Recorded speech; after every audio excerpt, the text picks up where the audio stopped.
Welcome to news Adda. Congress BRS అందరి చూపు హరీష్ రావు వైపే.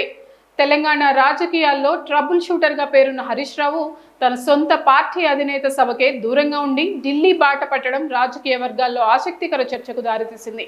మాజీ ఎంపీ వినోద్ కుమార్ రవిచంద్రలతో కలిసి ఆయన సుప్రీంకోర్టు లాయర్లను కలిసినట్లు ఓ ఫోటోను విడుదల చేసినప్పటికీ ఆ వివరణ వెనుక బలమైన రాజకీయ కారణాలున్నాయని అర్థం చేసుకోవచ్చు.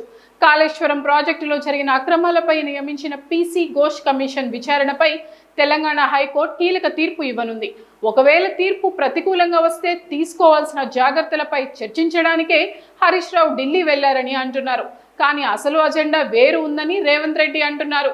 ఈ పర్యటన కేవలం న్యాయపరమైనది మాత్రమే కాదని, దీని వెనుక పొలిటికల్ సెటిల్మెంట్ ఉందని ఆరోపిస్తున్నారు. ఆర్ఎస్ఎస్ పెద్దలతో లాబీయింగ్ చేస్తున్నారని అంటున్నారు. హరీష్ రావు ఢిల్లీలో ఆర్ఎస్ఎస్ పెద్దలతో లాబీయింగ్ చేస్తున్నారని అంటున్నారు. హరీష్ రావు ఢిల్లీలో ఆర్ఎస్ఎస్ కీలక నేతలతో సంప్రదింపులు జరుపుతున్నారని, దీనికి సంబంధించిన ఆధారాలు తన వద్ద ఉన్నాయని సీఎం రేవంత్ రెడ్డి చేసిన వ్యాఖ్యలు కలకలం రేపుతున్నాయి.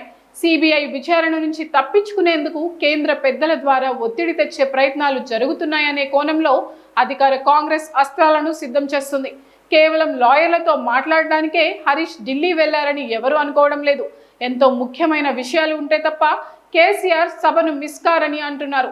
అధిష్టానం నిర్ణయం మేరకే హరీష్ రావు ఢిల్లీకి వెళ్లారా, లేక వ్యక్తిగత రక్షణ కోసమా అన్నది బీఆర్ఎస్ శ్రేణుల్లోనూ అయోమయానికి గురిచేస్తుంది.